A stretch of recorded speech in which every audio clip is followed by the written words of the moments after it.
Special edition. जी हां, रविवार को शाम 7 बजे इस पूछता है भारत का स्पेशल एडिशन लेके हम तैयार हैं। शुरुआत कर रहे हैं ऐश्वर्या के एजेंडा से। बात साफ है, पिछले 1 या 2 दिन नहीं, पिछले अब काफी समय से यह माहौल बना हुआ है देश में।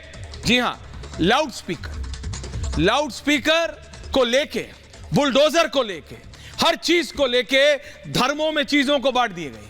दोस्तों, देश में आजान बनाम हनुमान का शोर है। ये बोलने में अच्छा नहीं लगता, लेकिन हो रहा है। हिंदू मुसलमान की राजनीति खुल के हो रही है।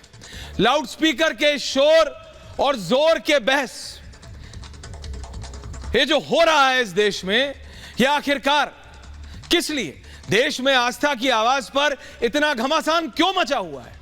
ये बहस की बात है कि नहीं है? इस पे गौर देना चाहिए कि नहीं?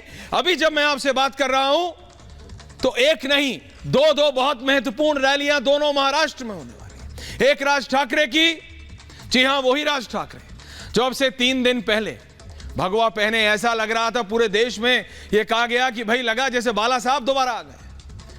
राज ठाकरे तिलक लगाए, भगवा पहने वहां पहुंच गए। हनुमान की आरती करने के लिए लोगों ने कहा बाला साहब वापस आ गए, तो वहां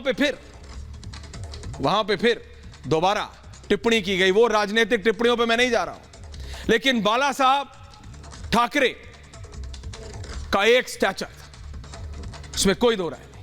लेकिन आज की तारीख में जो सियासत का सेंटर बना हुआ है महाराष्ट्र, जहां महाराष्ट्र नवनिर्माण सेना के चीफ राज ठाकरे औरंगाबाद में, जैसा मैंने कहा, एक बहुत बड़ी रैली कर रहे हैं।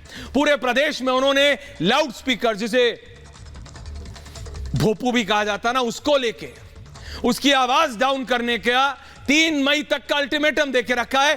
3 मई उसकी डेडलाइन दी। वो डेडलाइन खत्म होने वाली है अगले 48 घंटों में।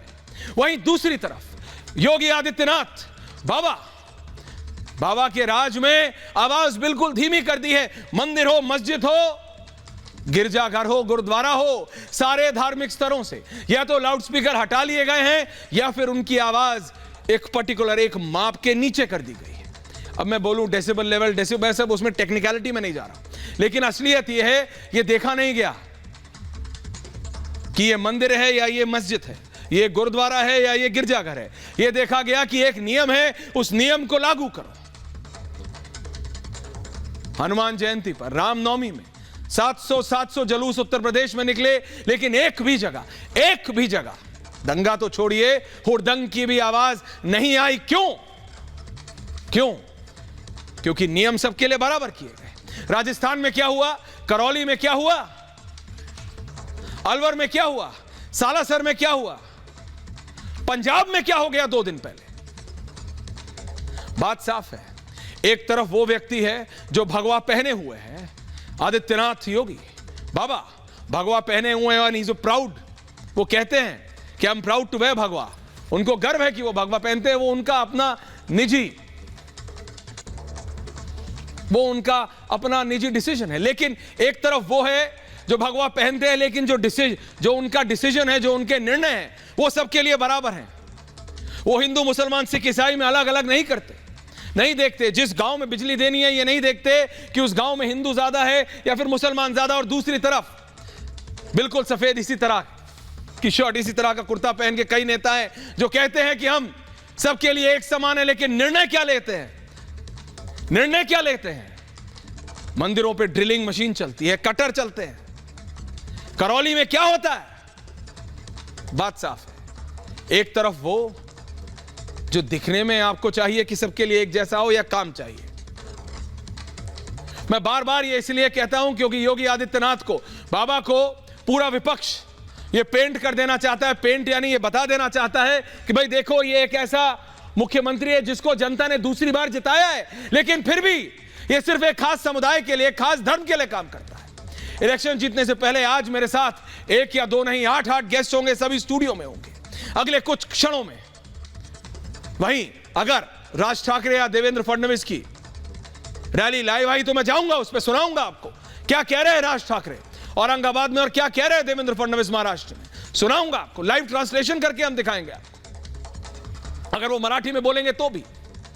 लेकिन बात यह है कि जानबूझ के ये एक धारणा बनाई गई इलेक्शन से पहले, और आज मैं पूछूंगा वैसे बताइए गलत है क्या? पहले यह बनाया गया जब विपक्ष को समझ आने लगा कि भाई योगी को नहीं आप हरा पा रहे, बाबा को नहीं हरा पा रहे, तो यह कहने लगा हिंदुओं में देखो ब्राह्मण खिलाफ हैं। जब ब्राह्मणों ने जिता के बेचा, पूरे सब ने, हिंदू मुस्लिम सिख ईसाई सब आ गए। काम के ऊपर कौन है भैया? भारत की जनता को काम चाहिए या ये बांटने वाले लोग चाहिए? बताइए। अगर एक प्रदेश वो है जहां हर जगह से लाउड स्पीकर हटता है, मंदिर से भी हटता है, मस्जिद से भी हटता है, गुरुद्वारे से भी हटता है और गिरजाघर से भी हटता है, वो ठीक? या एक दूसरी तरफ एक खास समुदाय, एक खास दिन लाउड स्पीकर दुगने हो जाते हैं, दुगने तिगने हो जाते हैं। पूछता है भारत क्या सही है? जब एक देश है, हम कहते हैं भाई स्कूल में पढ़ाया जाता है। अगले 2 से 3 मिनटों में मैं अपने पैनल के पास जा रहा हूं। मैं आपसे ये कह रहा हूं, जब आप और हम सब स्कूल में थे, बात साफ है, ये कहा जाता था भाई कि unity in diversity, unity in diversity की बात की जाती थी कि देखिए हम सब अलग अलग हैं फिर भी हम एक हैं। अनेकता में एकता का परिचय देता है Bharat. Is an example, is a live example of unity in diversity. तो अगर सबको बराबर मापदंड से नापा जा रहा है, बात मैं यूसीसी की नहीं कर रहा हूं, मैं बात एक सिंपल भोपू की कर रहा हूं, स्पीकर की। उसको ऐसा बता दिया गया, एक बात आप सोचिए, किसी का भी घर है, आपका मेरा किसी का भी, उस घर के बाहर स्पीकर लगा है और इतना तेज बज रहा है कि आप लोग आपस में 2 लोग घर के अंदर बैठ के 4 दीवारी में बात नहीं कर पा रहे। उसका किस धर्म से क्या मतलब है? किसी धर्म से क्या?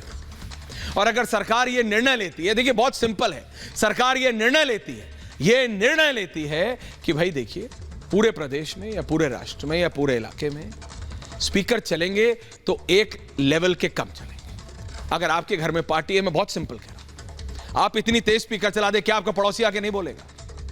इसमें धर्म कहां से आ जाता है? और कौन सा धर्म है, कौन सा मजहब है? कोई नहीं जो ये कहता है कि लाउड स्पीकर के बिना वो धर्म को नुकसान होगा। कोई धर्म नहीं, कोई मजहब नहीं। आज सब होंगे। अगले 30 सेकंड में मैं जाऊंगा अपने पैनलिस्ट के पास, सब सेटल हो रहे हैं, बस माइक अप हो रहे हैं अगले 30 सेकंड में। बात समझने की बात यह है कि जानबूझ के जो लोग अपने राजनीतिक सिक्के भुना नहीं पा रहे हैं पिछले 7 सालों से, वो डेस्परेट हो गए। इस स्तर पे जाके डेस्परेट हो गए हैं, इस लेवल पे जाके डेस्परेट हो गए हैं कि वो स्पीकर बुलडोजर को भी धार्मिक रंग देने लगे हैं और इस स्तर पे जाने लगे हैं कि ये कह रहे हैं कि ये देखो, ये सिर्फ इस खास समुदाय के खिलाफ हो रहा है। अगर ऐसा होता तो क्या मंदिर, मस्जिद, गुरुद्वारा, गिरजाघर सबसे स्पीकर हटते नहीं? सिर्फ एक खास जगह से हटाए जाते ना, या एक खास धर्म के लोगों को मानने वालों को बोला जाता कि आप नहीं चलाएंगे। क्या ऐसा हुआ क्या कि सिर्फ इस 20 दिनों में, क्योंकि ये कहा गया कि ये बहुत हमारे मुस्लिम भाइयों के लिए ये 30 दिन, ये महीना बहुत ज्यादा उनके लिए स्पिरिचुअली वो मानते हैं। तो ऐसा तो नहीं कि ये सिर्फ इसी 30 दिन के लिए या फिर इसी पर्टिकुलर समय के लिए, नहीं। कह रहे भाई यूनिवर्सल है, ये सबके लिए है कि आप दूसरों को परेशान ना करें। बेसिक कॉमन सेंस है, लेकिन जब कॉमन सेंस ही इतनी कॉमन ना हो तो फिर उसमें धर्म को कहना जाता है कि भाई साहब ये इसलिए लिया जा रहा है, समझो, क्योंकि अभी राजस्थान में इलेक्शन आने हैं, पंजाब में अभी बीजेपी हारी है। सब लाओ, सारे विषय पे खुल के बात होगी, लेकिन आराम से, क्योंकि जो हमारे राजनीतिज्ञ हैं उन्होंने खुल के मैं कह रहा हूं, खुल के, इसमें कोई दो राय नहीं है, हिंदू मुसलमान की राजनीति खुल के की है।